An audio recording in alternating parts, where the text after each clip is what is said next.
আসসালামু আলাইকুম। আশা করি সবাই ভালো আছেন। তো এটা হচ্ছে আমার ভাসুরের মেয়ের জামাই, সবার আমাদের বাসায় দাওয়াত ছিল। আমার মেয়ে বানিয়েছিল কর্ন ডগ, আমি বানিয়েছিলাম সাসলিক, আর স্পেশালি ছিল ডিমের চপ, আর ছিল সাথে ইফতারির আইটেমগুলো, আর ফ্রুটস ছিল, আর হচ্ছে শরবত ছিল।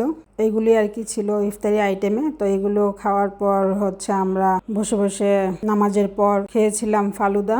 এই যে দেখতে পাচ্ছেন কেকটা, এই কেকটা হচ্ছে আমার ভাসুরের মেয়ের জামাই নিয়ে এসছে, তবারক নিয়ে এসেছিল। তাবার জন্মদিন ছিল 10 তারিখে, তো ওরা এসেছিল 11 তারিখে।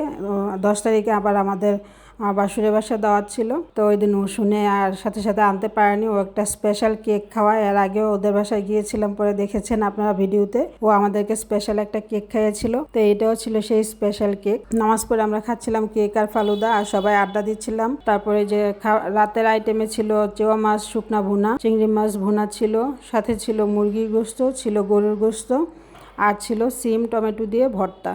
তো এগুলো আমার ওরা খাওয়ার সময় ভিডিও করতে একটু মনে নেই, কারণ রমজান মাস বুঝিনি তো, সবাইকে বাসায় যেতে হবে, একটা তাড়াহুড়া থাকে, আর একটা খাওয়ার পর আরেকটা খাবার, তো তাড়াহুড়ার কারণে ভুলে গিয়েছি। তো ওরা বাসা থেকে চলে যাওয়ার পর আমি এগুলো আবার বাটি টেবিলে রেখে তারপর ভিডিও করেছিলাম। আমার ভাসুরের বাসায় যাওয়ার পর ওই দিন এই অবস্থা হয়েছিল, ভিডিও করতে ভুলে গিয়েছিলাম। আর এখানে দেখতে পাচ্ছেন ফ্রুটস, এগুলো আমার ভাসুরের মেয়ের জামাই আর আমার ভাসুর নিয়ে এসেছে। আরও অনেক ফ্রুটস ব্যাগের মধ্যে ছিল, সবগুলো এখানে জায়গা নিতেছিল না। আর তরমুজও নিয়ে এসছে, তরমুজ ছিল ডিপে, ঠান্ডা হওয়ার জন্য রেখেছিলাম, সবাইকে কেটে দিব, ভুলে গিয়েছিলাম ভিডিও করতে। তো আশা করি আপনাদের ভিডিওটি অবশ্যই ভালো লাগবে। আল্লাহ হাফিজ।